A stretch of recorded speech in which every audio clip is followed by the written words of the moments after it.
welcome into 2-for-1 Drafts. This is Austin Gayle with Mike Renner. We're on PFF's new Rookies and Draft Prospects podcast. We are live. Do you still call it new? I guess it's not new anymore. I guess we're just It's mainstays. like episode 7. Exactly. It's like mainstays. PFF's Rookies and Drafts podcast. We're live on YouTube every Tuesday and Thursday, and you can also find us on Spotify, Apple Podcasts, Stitcher. We're pretty much everywhere. Like just I say, Google us. Yeah, just Google us. You'll find us. We're a big deal. The logo's awesome. All of that stuff. So we got a ton of stuff to get into today. Tuesday, a big review day. So Tuesday is usually our review day of the rookies and draft prospects, and then Thursday a little bit more of a preview day where we look at stuff coming up ahead. But today, first things first, we're going to go to our position rankings for the offensive side of the ball, our early position rankings, best at every offensive position in the 2020 draft class right now. A lot of good names on there. One questionable name, we'll get to that name. One maybe I disagree with, but we'll get there. Then we'll also go to our draft specials, playing on that 2-for-1 drafts, little wordplay action where we talk about our favorite prospect performances from the weekend. Then we're going to pour one out for a couple bad prospect performances, and then we're going to have our Rolling Rooks, little play on the green can, Rolling Rocks, something I've hammered in my day at San Diego State. Rolling Rooks, where we go over our top rookie performances. Then we're going to go through some blackouts, another thing I hammered at San Diego State. Those are bad rookie performances from the weekend. And then Mike's got a little microbrew for us. Got a microbrew. Microbrew, a small school prospect that maybe you're not hearing a ton of hype on, but should be You're going to like the way it tastes. You're going to like the way it tastes.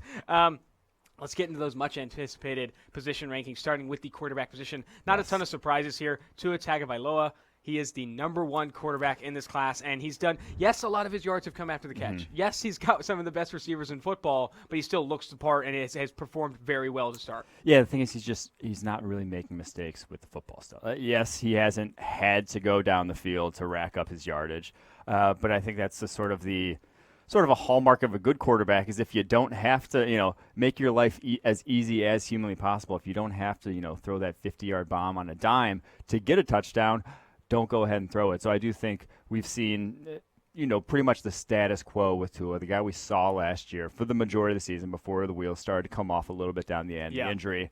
We've seen that guy, every single game this season. So to that end, I think there's no change at the top. But I will say, it was close. There's a guy rising up the board right now, and Joe Burrow, who I'm saying Tua's seat is not completely ice cold. It could be he could be unseated by the end of the year in the top of our quarterback rankings. Joe Burrow has been better this year from a draft perspective. He has been racking up those yardage on those NFL caliber sort of throws, the most yardage on pass attempts, 10-plus yards downfield, passes targeted 10-plus yards downfield of any quarterback in the nation this season.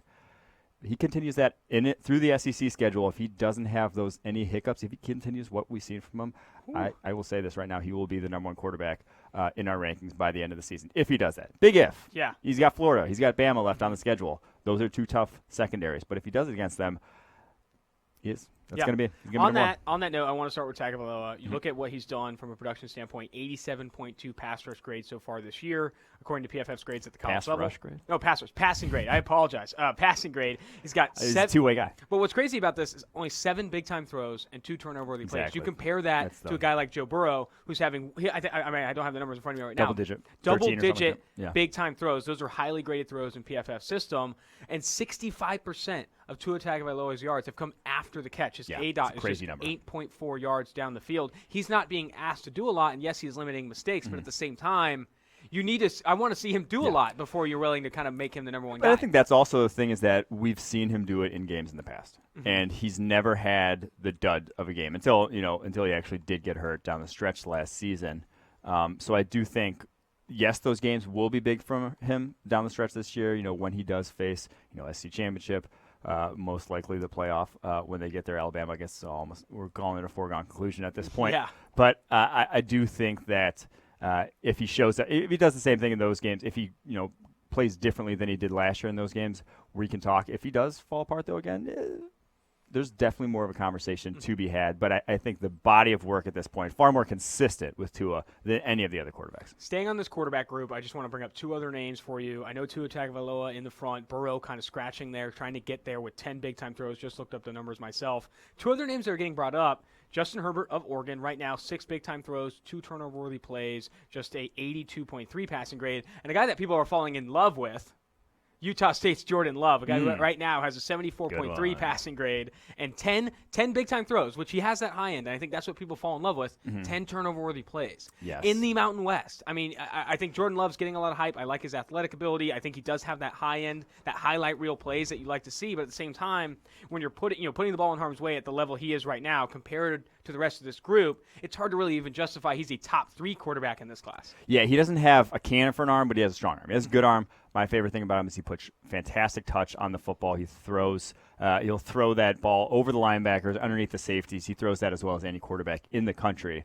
His footwork, though, is a mess. He does not step into all his throws. He's all over the place with that. So that's the biggest thing I need to see from him. The accuracy just downfield suffers because of that.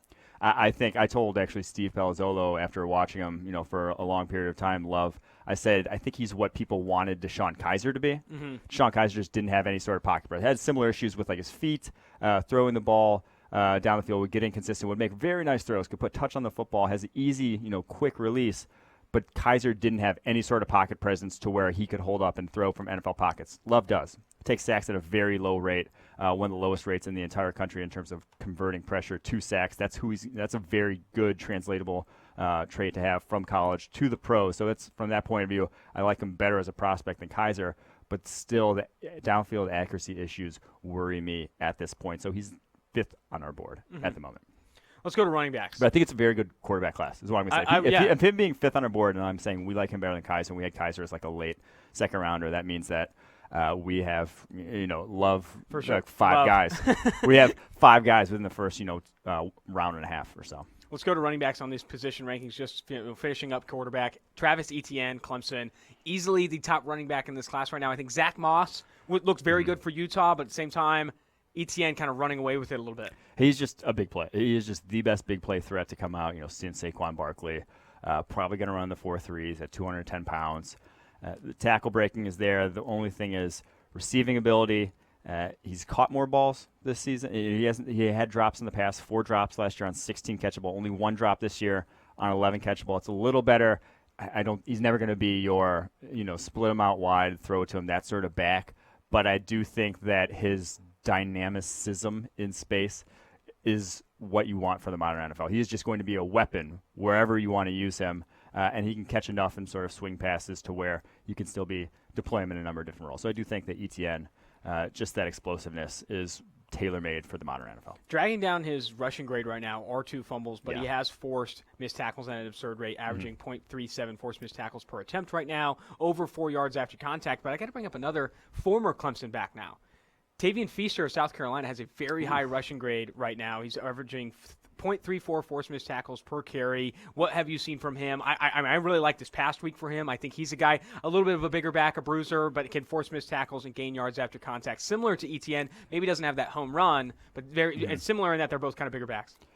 Well, Etienne's a little smaller back. Okay. Etienne's like 210. So Feaster is definitely a larger back. I hadn't watched him much last season because he only had 80 carries on the year.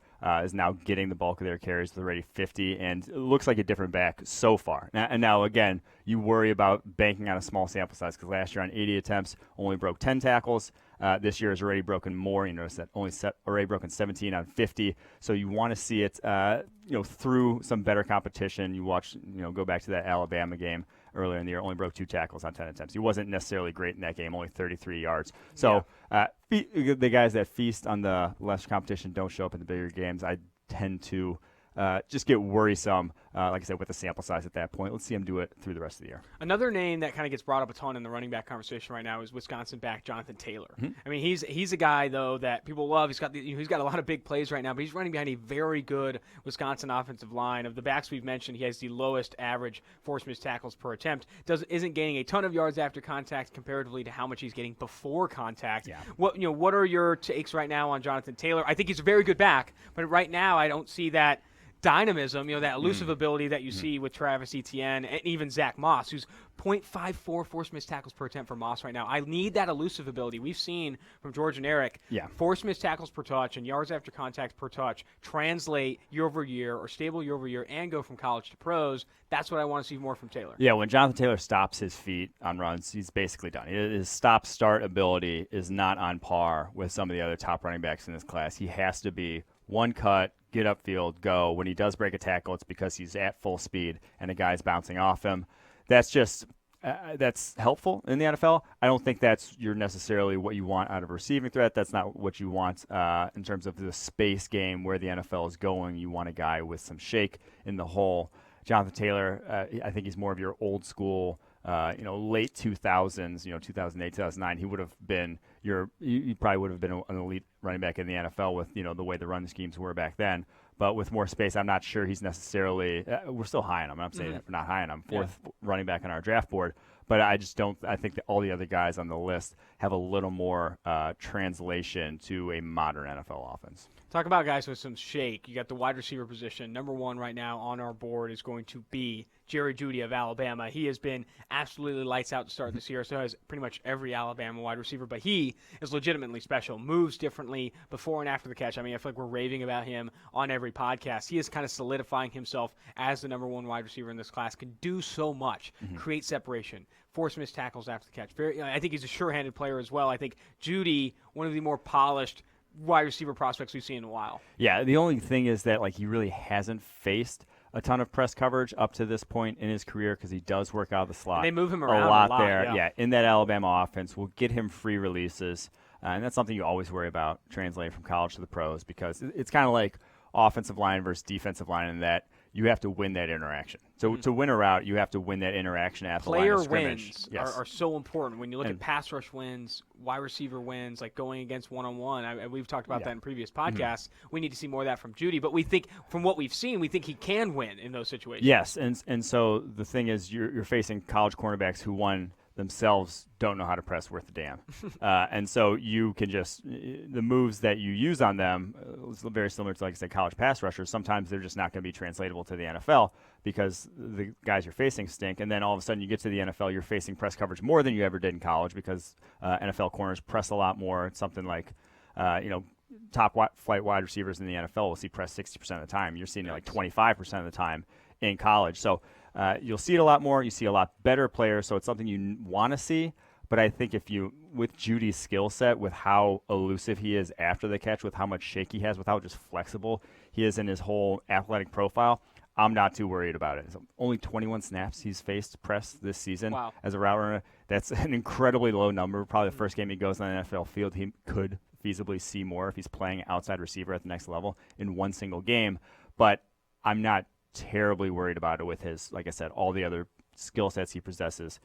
The dude is a freak of nature, certifiably. What are other receivers right now, outside of Jeudy, kind of below Jeudy on this list, that are kind of competing for those top spots? Because it's a deep wide receiver class. There are a lot of names that people are falling in love with right now. Maybe no more than Jerry Jeudy, but some guys that are falling in at number 2 and number 3 and competing for those spots. It is kind of absurd, the depth of this. The fact that Jeudy, with how talented he is not necessarily the clear-cut number one. There are other receivers in this class that evaluators like more than Jeudy. CeeDee Lamb is a guy who I love. I think as a pure route runner and his ball skills in terms of body control at the catch point, he might be better. The DeAndre Hopkins comps are unfair, but you do you do see a lot of those just skills. Unbelievable body control. Wherever the ball is going to land, he is going to get himself in the best position to get there. Opposed and with shielding the DB, using his leverage, that sort of thing. He is fantastic at that. I just don't think he is the next tier of athlete that I think Jeudy is going to be. I think Judy's going to run the 4.3s. CeeDee probably runs mid 4.4s. That's a very damn good time for a wide receiver in the NFL. It's not a knock on him by any means. I just think Judy's next level in terms of athletically. But Lamb, the dude's a top 5 to 10 player in this class. If you drafted him in the top 5, I'm not going to argue. He's that good at receiver. So what that's about 1-2. T. Higgins? T. Higgins is a guy who actually didn't make my top 5, but I felt really bad about it afterwards because I'm like, dude, this guy's probably a top 15 to 20 player in this class, didn't even make the top 5. And every time I flip on the tape, I'm like, I'm always wary about bigger wide receivers being able to get off press coverage, being able to separate. I think he can. And I go to this past week. We'll actually talk about him later because he's in one of our draft specials. But his body control, he actually he's actually at that level in terms of contested situations. He is good enough to where that is I think he will be a legit weapon, and he'll legitimately be able to get by with that, even if he's not separating at an elite level like some of the other guys ahead of him. So I struggled ranking him 6th in these rankings, not even having him in the top 5, because he's still a damn good player. He's more sudden than other big receivers, too. Yeah. I think he has plus contested catchability and will struggle to create separation compared to these other guys, but it won't be as bad as some of the other bigger receivers that are kind of getting hyped up right now. I got to bring up a guy, Oregon State, Isaiah Hodgins, who's graded really well so far. He's got great contested catchability, but if you compare those two kind of bigger receivers from a suddenness standpoint and ability to separate, it's night and day. T. Higgins is a completely different player compared to Hodgins. Hodgins has won on some double moves. I watched all of his targets before the pod today. Has won on some double moves, but I'll tell you right now, the dude moves like a cinder block. The change of direction is very scripted. You can tell it's coming. I'm not sure how these DBs are getting beat as bad as they are against Hodgins because he just doesn't have that suddenness. The biggest thing is you see it shows up after the catch. He has 123 catches for his career, 8 broken tackles. Oh, Hodgins. my. That's a absurdly low number. That is, that's almost a non-starter when projecting the next level. You have to be able to add something after the catch. I don't care who you are. 8 broken tackles against college DBs means you get to the pros, you might not break a single tackle in your career. It's just not good. All right, let's move off of wide receivers. Let's go down to tight end, a guy that you really, really like. You liked going into this year. He has struggled out of the gate, and I think that's putting it lightly. Jared Pinkney of Vanderbilt. I think you like his athleticism. I know you do. Compared him to Antonio Gates before the year, but I think if he's going to stay at number 1 on this list, he's got to show more very soon. Yeah, I mean, tight end's such a fickle position in terms of usage. It's so scheme dependent, too. He has 15 targets through 4 games.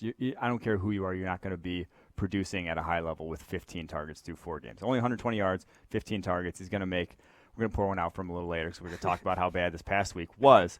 But 15 targets, 10 catches, only 1 broken tackle. It just hasn't been good. And he's just not been getting used in that Vanderbilt offense. At some point, we're going to have to go reassess why that usage is, why he isn't being utilized the way I thought he could be as a downfield threat, as a complete sort of tight end at the next level is what I saw him as, a complete route runner. But still at the top of our rankings, but one guy rising very quickly, Washington's Hunter Bryant. Yes.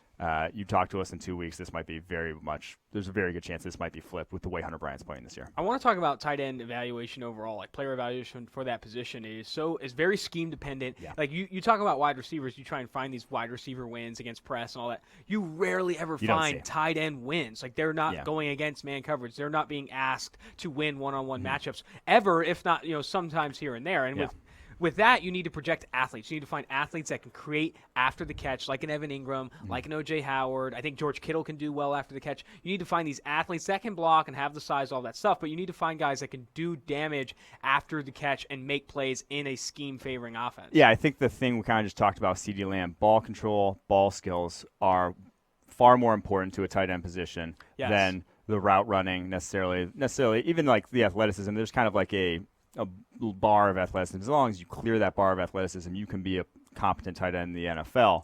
If you're below that, then we'll talk. But I think the ball skills, the ability to make contested catches actually matters there because you're going to over the middle. You're going to take hits. You're going to be targeted in the red zone. Can you secure that ball with a linebacker or a safety, someone draped all over you? That, to me, is big. And if you are a freak athlete, which I think Hunter Bryant's probably, at 6'2", 240, he runs – he moves like a wide receiver. I think he's going to legitimately run in the 4.5s when he does come out. That's how I just think he's that level of athlete.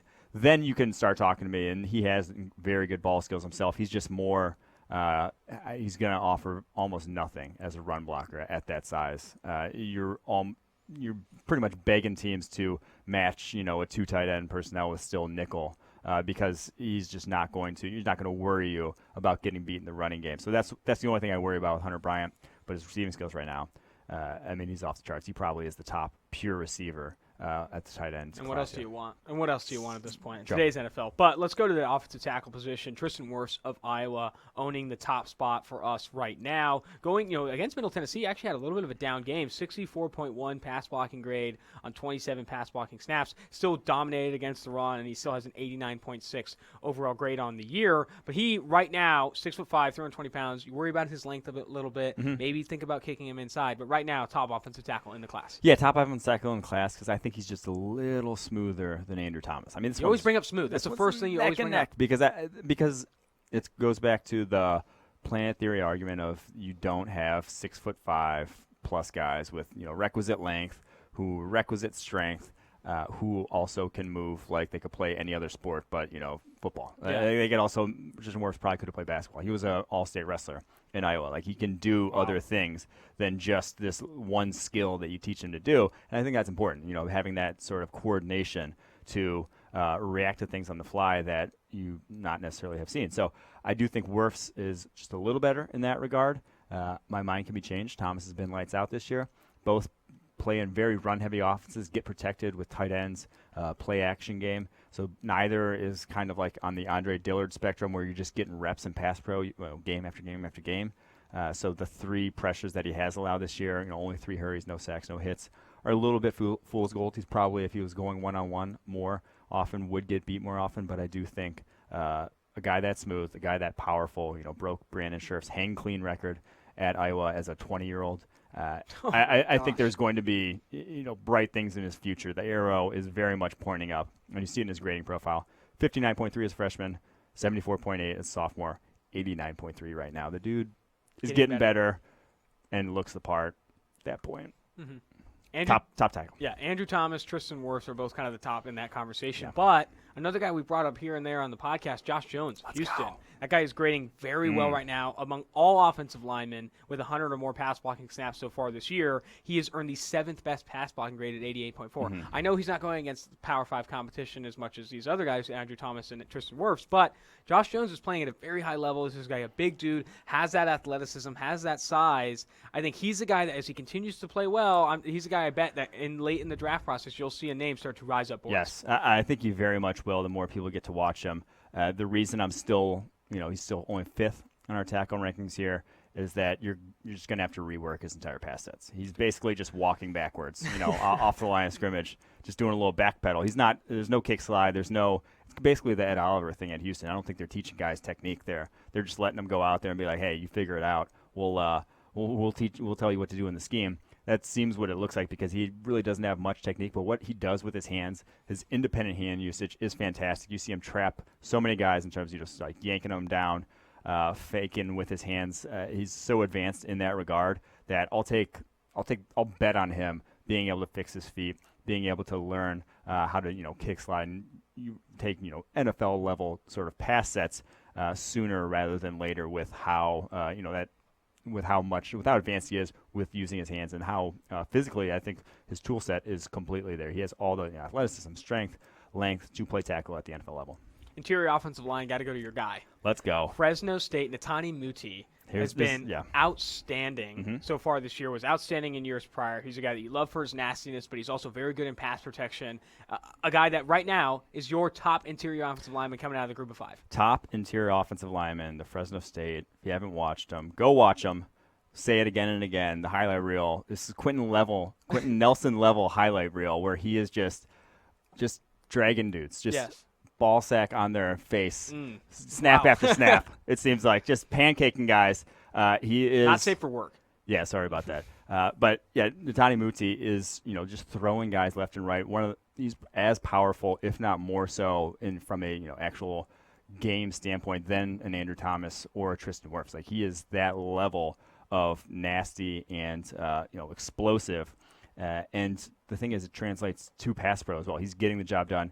In that regard, 3 pressures allowed so far this season, 84.0 pass blocking grade, 80 plus passing blocking grade every year of his career. The dude, to me, is the top interior prospect. I think he probably plays center. He has the skill set that will keep him at guard. I think he'll be the possibility to be a Pro Bowl caliber guard very soon in the NFL. Another name that gets brought up a lot right now in the interior offensive line class, I know it's early, but Michigan's Ben Bredeson. Right now has the 2nd best pass blocking grade in the country, but I know you have some reservations about his game. Yeah, I don't think he has the balance and the strength to play at the NFL level. Yes, he's big dude, 6'5", 320, but it just doesn't show up in terms of moving people on the football field. I don't love his game whatsoever. A lot of people have him near the top of their guard rankings so far. He's got that blue blood 4-year starter pedigree, but I just don't see it compared to the other guard there. Compared to Muti, compared to guys like Tyler Biotish, the center from Wisconsin. They're just at a different level right now than what I've seen from Bredeson. So Yeah, I mean, pass blocking grade's good right now. They really haven't faced any sort of defensive. Low snap count as well. They haven't faced any sort of interior rusher that's ever going to get me excited. So one pressure on the season, but pump the brakes, I'd say. What about his teamate, Michael Onwenu?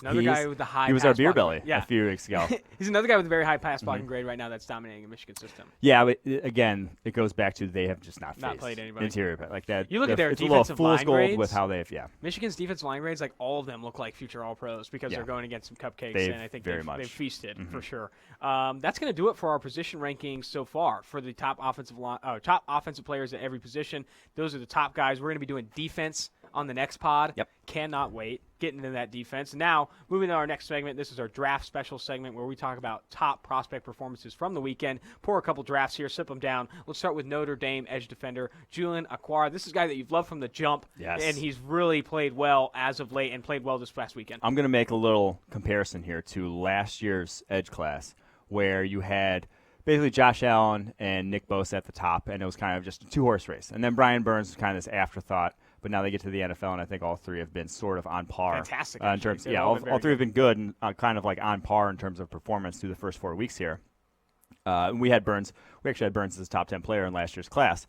I think that's going to be how we end up with Okwara in this edge group in terms of, yes, Epinesa and Chase Young, elite players. I'm not taking anything away from them, but I think Okwara is pretty damn close to what they bring to the table. He's going to test out like a freak. I think his 40 could be in the low 4.5s. So that is how fast he pops off the tape and is already one of the best bull rushers in the country. We were worried about Brian Burns being able to bull rush. Okwara's go-to is his bull rush. And he's that fast and at 245 pounds. Yeesh. And he has ridiculous bend at 6'5". Dude basically moves like a wide receiver. If you want to flip him around and play tight end, he could be the top 10 end prospect in this class. Probably soon. Wow. He's that level. He's better than Pinckney. He's that level. Everyone is at this point in terms of production, but he is that level of athlete to where I think he might get a little underrated because of how how physically freakish and how the two guys ahead of him look the part. But I do think Okwara is a very, very talented edge rusher. This game against Virginia, unblockable. They resorted to chipping him a ton in the second half. But 3 sacks, 4 hurries, a hit, a handful of other good rushes that didn't end up resulting in it. So he is very much edge 3 in this class at this point. And edge 3, first rounder. It's not like edge 3. Edge 3, borderline top 10 player. There you go. So let's go to Oklahoma State. The running back Chuba Hubbard has played very well. He earned his best single game rushing grade of the year against Kansas State, a 90.2 rushing grade, averaged 11.6 yards per carry, a 3.42 coming after the contact. The thing about I like this performance is that he showed some of that long speed on that big breakaway run. You saw that he could keep pace, and he's been a very elusive back to start. He's forced 31 missed tackles this year. Does have 2 fumbles, which you worry about. But again, 6'1", 207 pounds. I think this guy is starting to enter that conversation for one of the better running backs in this class, which is always every year it's a deep running back class. Okay, every year there's an athlete that plays running back, and oh wow, he's good. But Chuba has a great name, and I think that's what name scouting. Scouting. He's going to be on the board. But again, he's elusive. The first thing we look at, with running backs at the college level, is receiving ability. And then that second thing is, can you be elusive? Can you force missed tackles and gain yards after contact, therefore gaining yards above expectation? And I think he's shown that specifically against Kansas State. Yes, he has, and I do think you've seen receiving ability as well. This past season, 2018, 22 catches, only 2 drops, went for 229 yards, a couple touchdowns, broke 8 tackles on those 22 catches. He can catch the ball out of the backfield. I'm not super worried about that. So he checks that box. And this past week, what I love from him as a runner, he's not on par athletically with a Jonathan Taylor or Travis Etienne. He's not on par with those guys at the top of this class. He's not that level, but he has decisiveness that you think his running style will translate well to the NFL. Saw this past week against Kansas State in terms of he gets in the hole. There's 2 defenders unblocked in that hole. It was on like the 9-yard line. Puts his foot in the ground, sticks his helmet right in the chest of one of those defenders, drags him all the way into the end zone because he didn't try to shake him, didn't try to do anything that he knows he can't do. He tried to maximize yardage on that run, ended up doing it, get in the end zone. That's basically the type of runner he is. He is not going to, look for that home run. He's going to look for what's the best I can get on this given play, given the blocking, and that's something that you love to see out of a college running back. Maybe a trait we don't talk about enough. You talk about vision every day. I feel like with running backs, like, oh, does he have the vision and the patience, all that stuff. But decisiveness is also very important. Being willing to stick your foot in the ground and put your helmet through someone's chest and make a play. I think Chuba showed that. Another top draft special here: Ohio State cornerback Jeffrey Okudah, a guy who has an elite athletic profile, 6'1", 199 pounds, former 5-star, has everything you want in terms of the tools. And this past week, a 90.7 coverage grade, 2 interceptions, was targeted just once, didn't allow a reception. He had the interception where he's laying on his back and people loved it, but that other interception he had where he jumps in front of that pass, I think was more impressive. And Okudah, he went into this, I feel like when we were doing a lot of the preseason scouting for the draft guide, you look at Okudah and you love his athletic profile and you start watching tape. Wasn't tested a ton. I feel like the thing you wanted maybe more reps. And this year, getting more reps, getting tested, and you're starting to see this guy flourish. Yeah.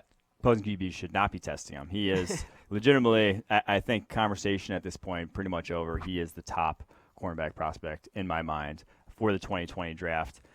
Go back to high school. He's 6'2", 200 pounds, runs a sub-4.5 40, 41.5-inch vertical, and a 4.03 short shuttle, which is absurd for a man that size. His change of direction ability, his feet for a bigger corner are, Patrick Peterson-esque level. He's not that. Patrick Peterson was a once-in-a-lifetime sort of athlete, but he is about as an elite athlete as exists outside of Patrick Peterson at the cornerback position. So lots to like about Okudah. I think has all the tools to be a top 10 cornerback in the NFL. I think he just blows this cornerback class out of the water. He is the number 1 quarterback at this point. This is a guy. Spoiler alert for Thursday show.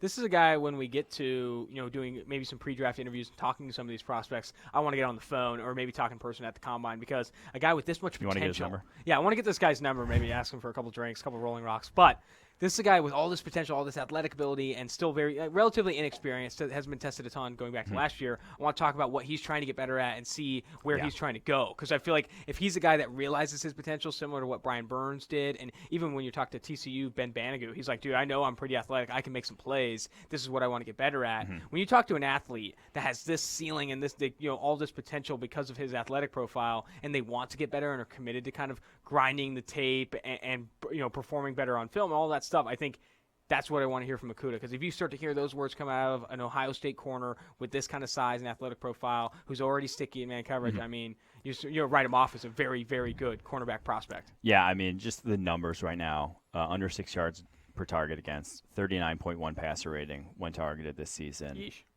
It's pretty. And you just love corners coming out of Ohio State because they play so much man coverage, and you're actually going to be able to translate that next level. The zone is easier to teach a guy than the man coverage is. Yes. The man coverage is a skill that's almost the Saints, one of the better defenses in the NFL, has like a bunch of Ohio State defensive backs, and I feel like they're all thriving. Marshawn Lattimore absolutely locked up Amari Cooper this past week, and I think, again, Ohio State corners, you just love to see them perform at that. It's much more translatable what they're going to be playing at the next level in terms of press coverage, man coverage. You see it a lot more.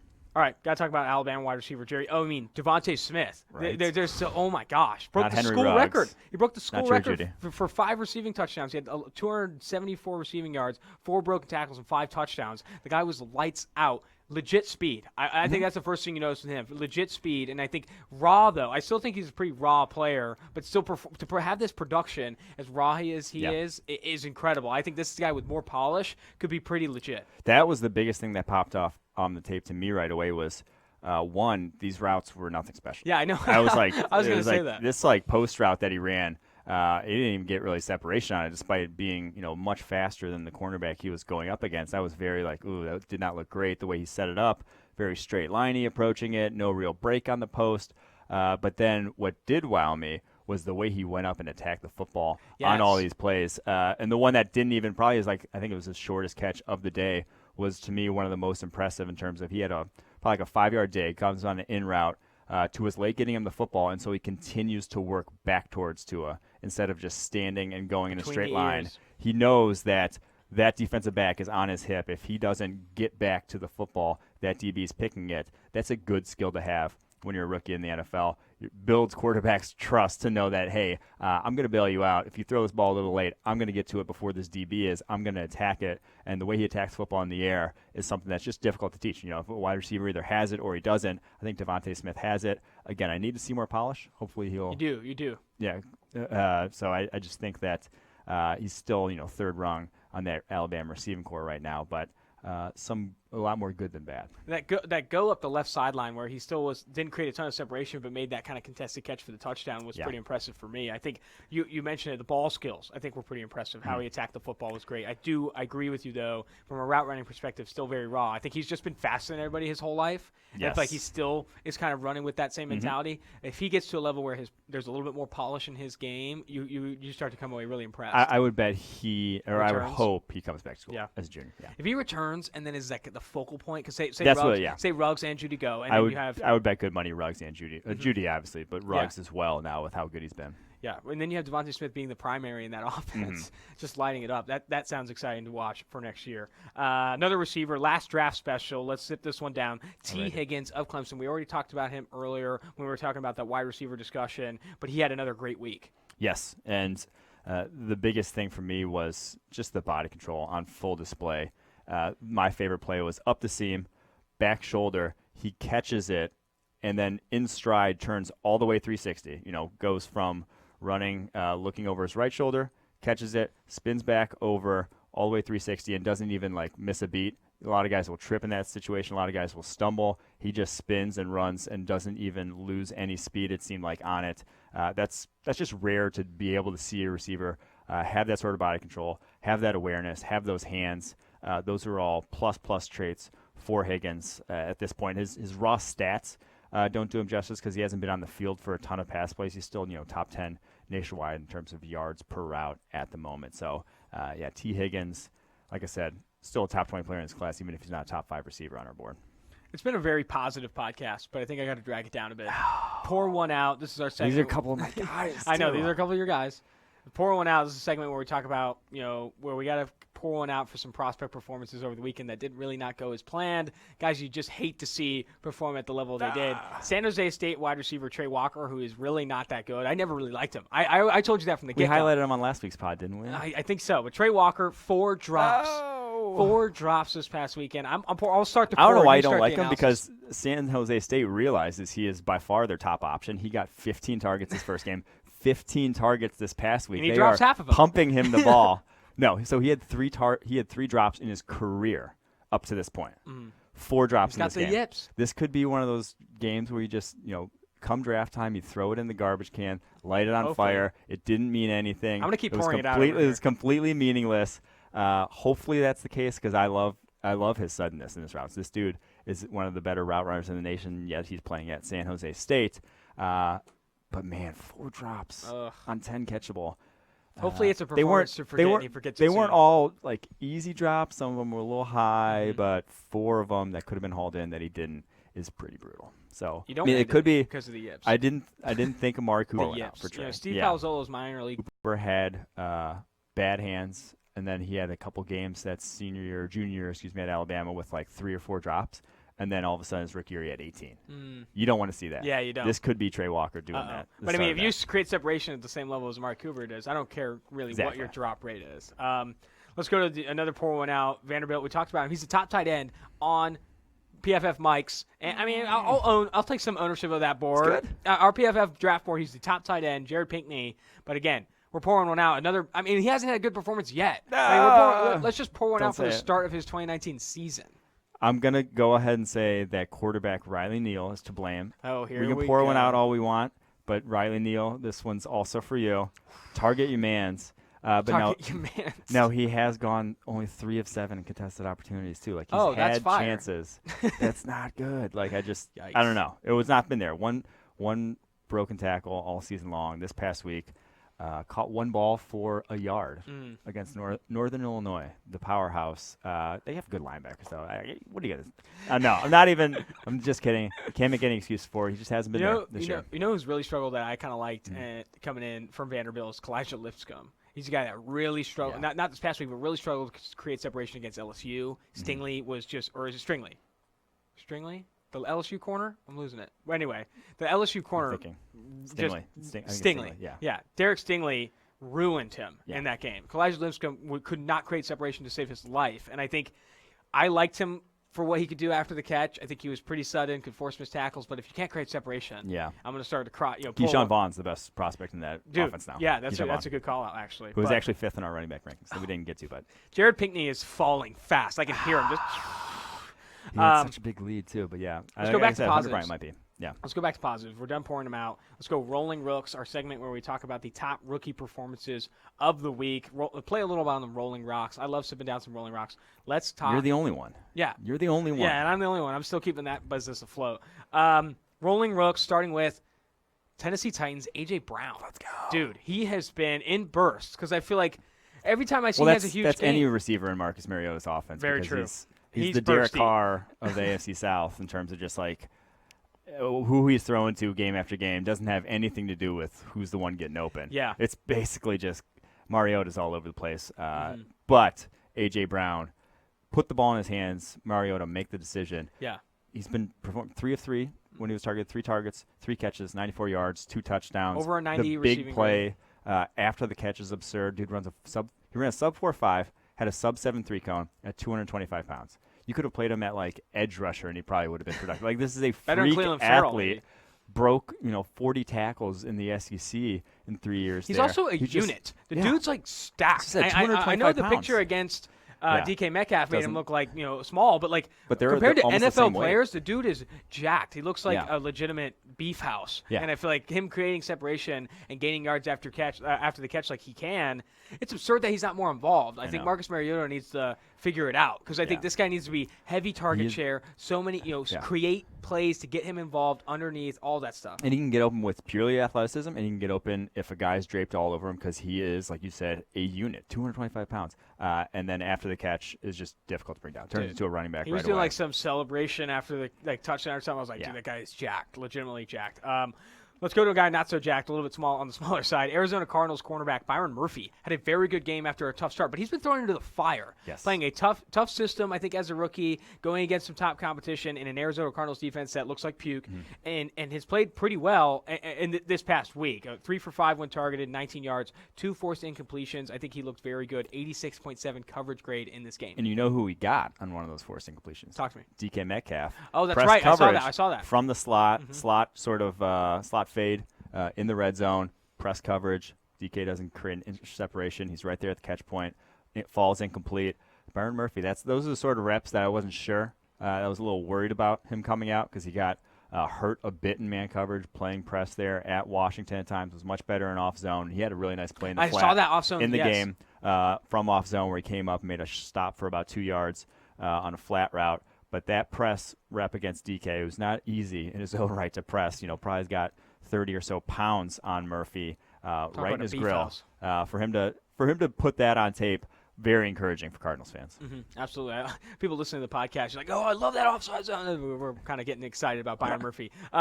Christian Wilkins, a little bit of a bounce-back game. Definitely a rolling rook here. 86.6 run defense grade, but still has struggled as a pass rusher. You'd like to see him improve there. But playing in Miami right now, I mean, you can't be being motivated a ton.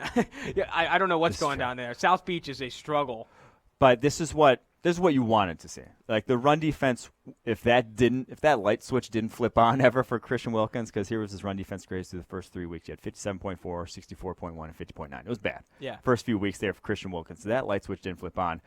This was going to go down as a very, very bad draft pick because that was his bread and butter at Clemson. He did that every single year. Was a force against the run. Came out was not super athletic. Like I did not love his sort of potential as a pass rusher.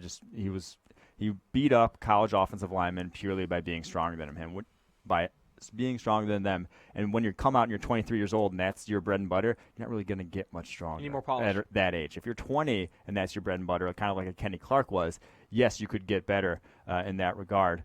But I didn't see it. His pass rushing still not there. 5 pressures in 4 games. That one I still don't know, and that's why we had him, I think, as almost a second rounder in last year's draft, and why we thought 13 was a little high. But that light switch flips on against the run. He was going up against Chargers line that you want to dominate, and he did dominate them. So nice to see from him in this one. He has another good game. He might be demanding for a trade in South Beach. But, okay, last rolling rook here, and this one I added late right before the podcast because, I mean, I'd be remiss not to bring this guy up. He's lighting the NFL on fire, mustache in tow. Gardner Minshew.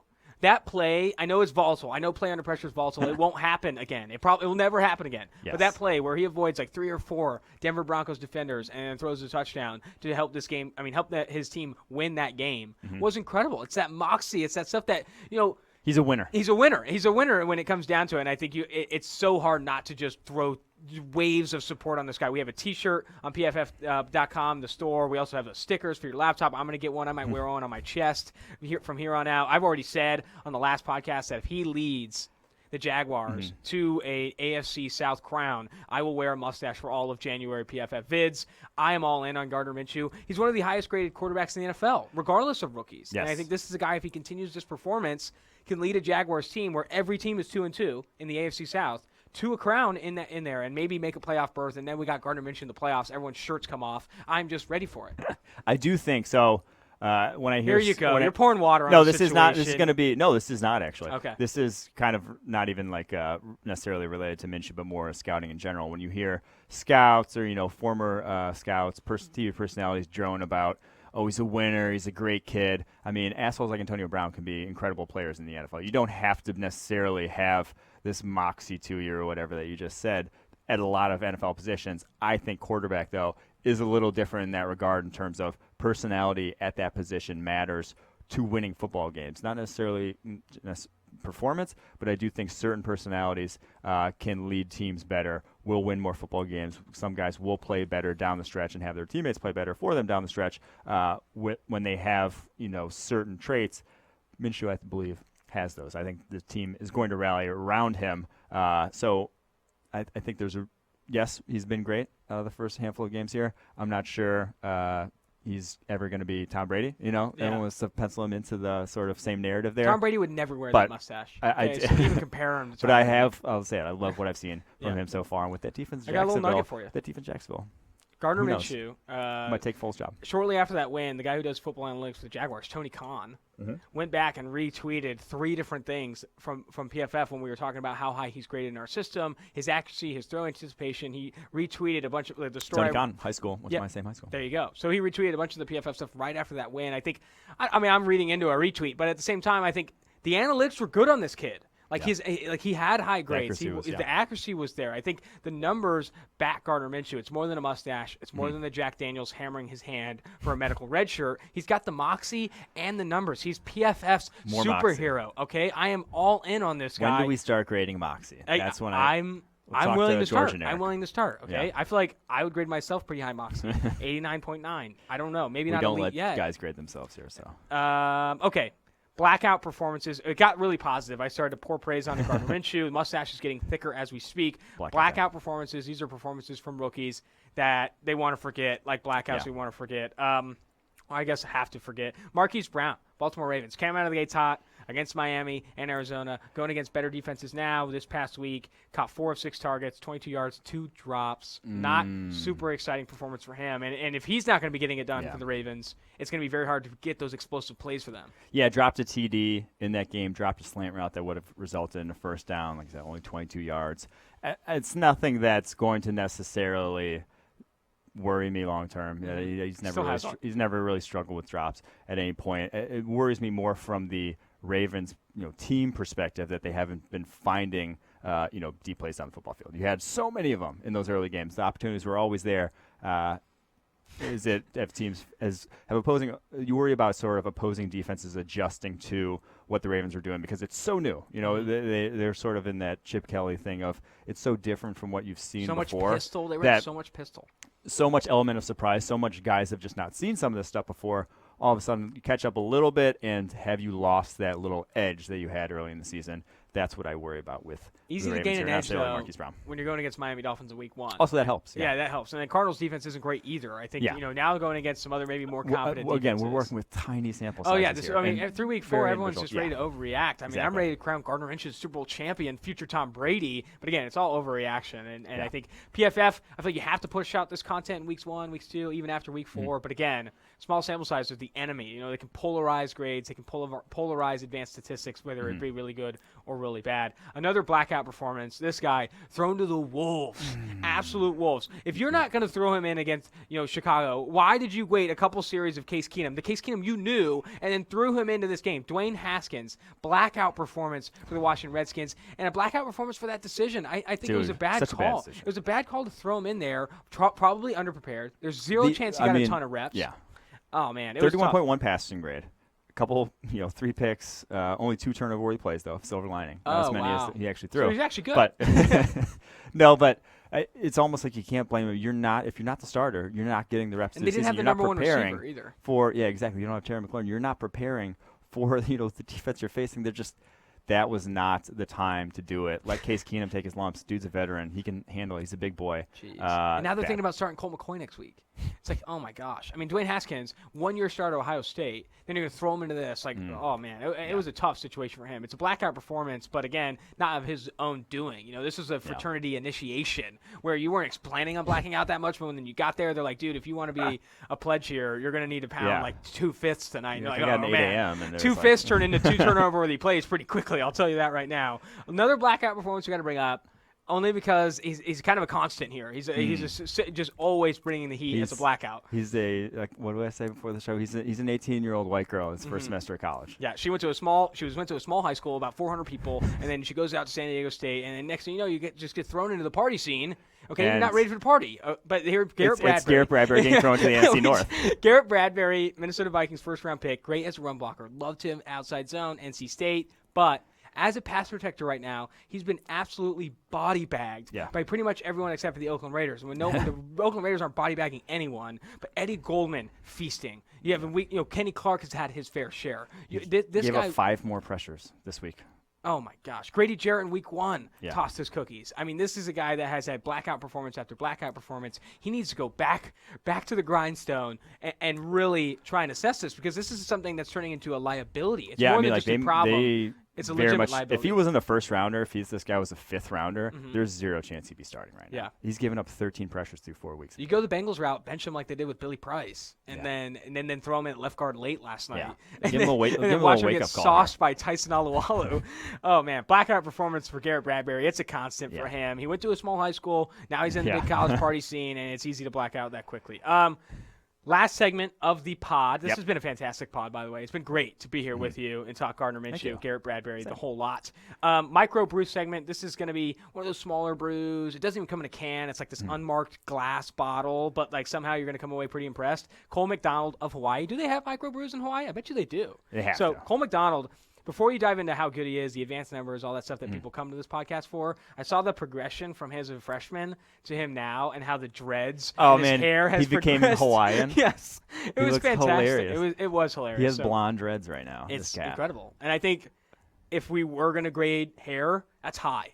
Yeah. And those dreads are pretty nice. I mean, I don't know if I could grow them out and look as good. I mean, they're about as good as white guy dreads can be. I would agree. You're never going to look good, but you can look cool, at least. Give me the numbers on this guy. Just looking at base level stuff, 10 big-time throws. He does have 13 turnover plays. It's actually just watching him in Hawaii's offense is hilarious, because they don't run anything other than 4 or 5 wide. And when I say that, I mean they actually don't run anything other. It's just 4 and 5 wide every single snap. They're in that Miami offense. Personnel and formation. It's the spread. Yeah, it is the spread taken to its fullest extent. He's in shotgun passing every play, basically. I unless love they literally don't. I just got excited somehow. So he is just the thing, though, and he has a cannon of an arm, 6'4", 220, looks the part. Great absolute cannon. Okay looking dreads. And you mentioned this, so the 10 big-time throws, 13 turnover-worthy plays. He will make throws down the football field where I'm just like, there's just a safety standing there. Safety doesn't move. The ball goes in the safety's hands, and you're like, what the hell just happened? But the thing he has that a lot of, you get stereotyped as this big-arm quarterback, the thing he has that a lot of those guys don't have, underneath accuracy. His ball placement underneath is fantastic. I mean, this guy is kind of the anti-Josh Allen. Josh Allen's just all over the place on those 5-yard hitches. He's completing his adjusted completion percentage on throws 1 to 9 yards downfield is 90.2%. 90.2% adjusted completion percentage, fourth in the country right now. He is legitimately very accurate on those sort of throws, and I think there's something to work with there. Now, the decision-making, very much concerning. 13 turnover-worthy throws is top 5 in the country. 10 big-time throws, though, also top 10 in the country. You get that guy off the island, though, on the mainland, bro, and I feel like you cut the dreads down and get him a coach that's like, dude, you can't really get that laissez-faire attitude. Dude, talk about decision-making. The guy has blonde streaked dreads, okay? Yeah. This guy needs some help. He gets off the island, goes to the mainland, and people are like, dude, you could actually just wear a buzz cut. And that's kind of popular over here. And then you're like, okay, I don't have to force it to the safety. Flips. Yes. Yeah. I think the light switch could flip with a dread trim. Well, that's going to do it. That's going to do it for the pod. That's our microbrew segment. We went over position rankings, draft specials, blackouts, and pour one outs. But this has been it for the 2-for-1 Drafts podcast. This has been Mike Renner and Austin Gayle. You can check us out live on YouTube Tuesdays and Thursdays, and we're on Apple Podcasts, Spotify, and Stitcher.